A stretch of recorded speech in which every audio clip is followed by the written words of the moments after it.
Chapter 10. Friends or Enemies?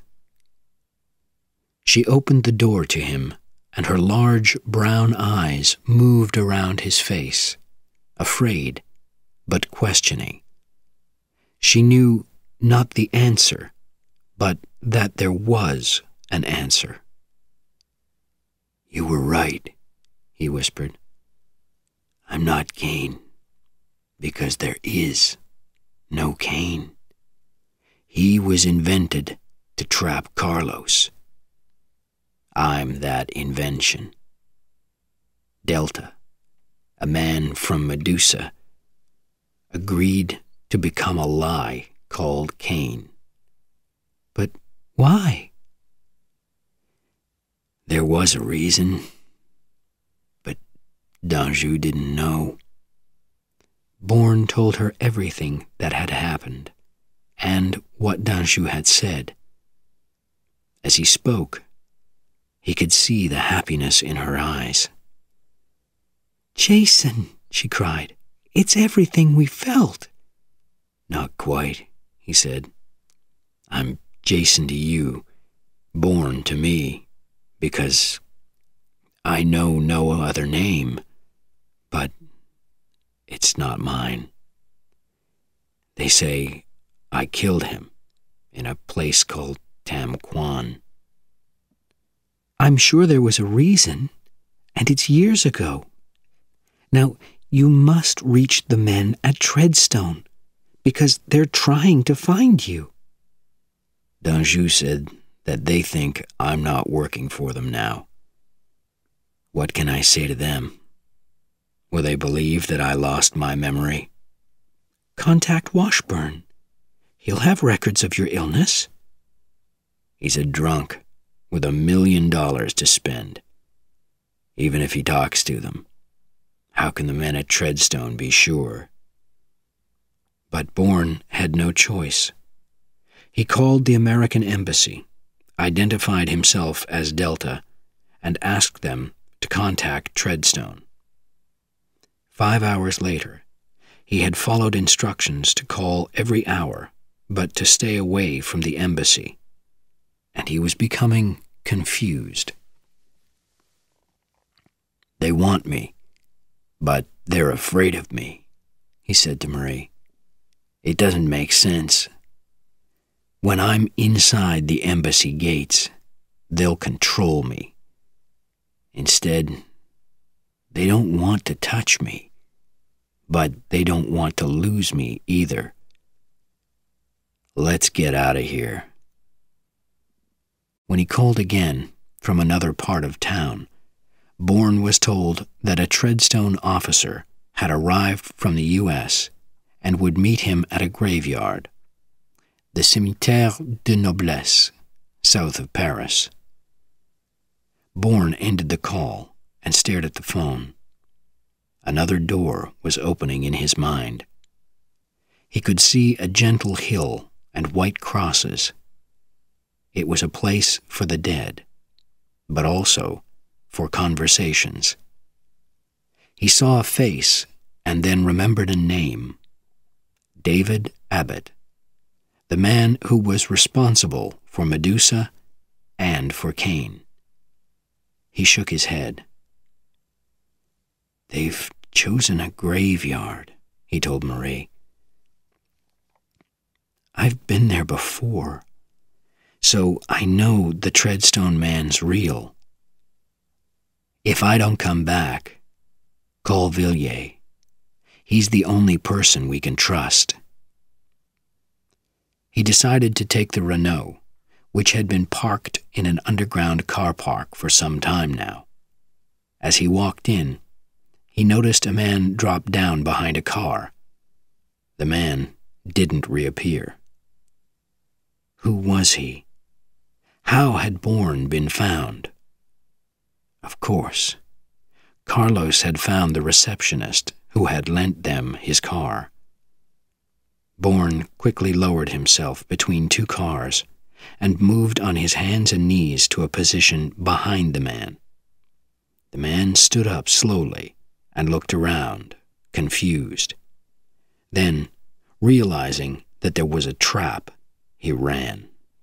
Now, Bourne jumped up and ran after him, knocking him to the floor. Then he pushed his fingers into the man's eyes. "You have 5 seconds to tell me who's outside." "A man. One man. In a car." "You're Carlos's man, aren't you?" "I don't know a Carlos. We call a number.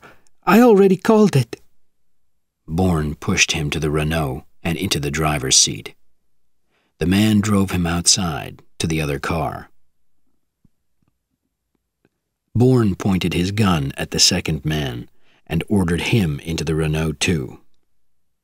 10 kilometers outside Paris, he let them out of the car in the middle of the countryside, but not before he had memorized the number that they had called.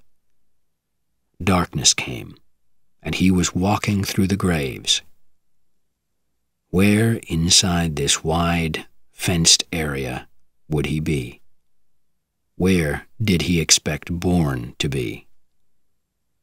Rain fell, and a memory came to him of other, heavier rain, a brown envelope changing hands. He suddenly noticed a faint light moving from side to side among the graves. He wanted to call out, but he did not shout and he did not run.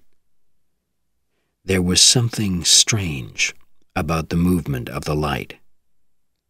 Was the holder communicating with another man? He was. Someone was hiding behind a gravestone, and the light had caught the end of a gun. Bourne ran up behind him, seized the gun with one hand, and pulled the man's head back with the other until it hit the gravestone and he fell unconscious. Bourne searched the man. He was not a government employee. This was a hired killer. Then Bourne ran around the graveyard and walked calmly toward the man from Treadstone from a different direction. "My name's Conklin," the man said, "in case you've forgotten." "One of many things," Bourne said. "I lost my memory and spent 5 months on a small island. A doctor there kept records." "Of course he did. You paid him enough." "We followed the money from Zurich. Our money." "I told you, I didn't know. Amnesia." "But you found the money, and a woman to help you move it. You killed Chernak and 3 other men. And then you went to New York and shot them all. Abbott, Stevens, and Gordon Webb. We found your fingerprints." "My God, your own brother?" "What?" Pain shot through Bourne's head. Fire, explosions, darkness. When he opened his eyes, Conklin was pointing a gun at him. "I promised myself I'd give you 2 minutes to explain yourself," the CIA man said. "We all lose people. It comes with the job. But who gave you the right to turn your gun against us?" "You're wrong. It was Carlos, not me. Carlos. They know about the building on 71st Street. Only 8 people knew that address before last week. 3 of them are dead, and we're 2 of the other 5. If Carlos found it, you told him." Conklin's hand started to close on the gun. "No!" screamed Bourne, and he turned quickly and brought his foot up to Conklin's arm. As Conklin fell to the ground, Bourne saw another shadow appear behind a grave. He fired twice, and the shadow fell. Conklin was moving toward his gun. Bourne pointed his, but could not fire. He walked quickly away. He returned to Paris. "It was a trap," he told Marie. "I'm going to phone Villiers. His wife is our only hope. We have to make her talk." He picked up the phone and called. "General, we need to speak to your wife." "I don't think so, Mr. Bourne." "Yes, I know your name now. My wife told me. I'm afraid it won't be possible to speak to her. She saw the anger in my eyes. She saw that I knew. We talked, and then she took my gun from beside the bed. I had emptied it, of course. So I put my hands around her throat and killed her. Now I will call the police and confess. Then I shall end my own life." "No!" shouted Bourne. "You need Carlos. He killed your son. And I need him, because without him, I'm dead. Listen to me, Villiers. Don't throw your life away. You didn't kill your wife. You must say that I did." There was silence on the other end of the line. Your wife was Carlos's cousin and his lover. You can't punish her anymore, but you can use her death. "Vous êtes soldat. Arrêtez," Villiers said, his voice shaking. "Someone reminded me recently that I am a soldier. What do you want me to do?" "I'm going to send a note to Carlos to make him even angrier. Then, can you get me out of the country, to New York, with a false identity?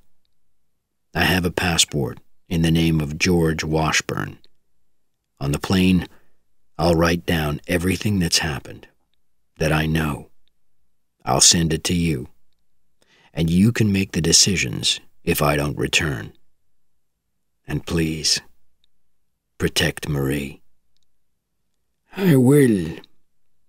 Why New York?" "I have to prove that Carlos knew about a place where men were killed.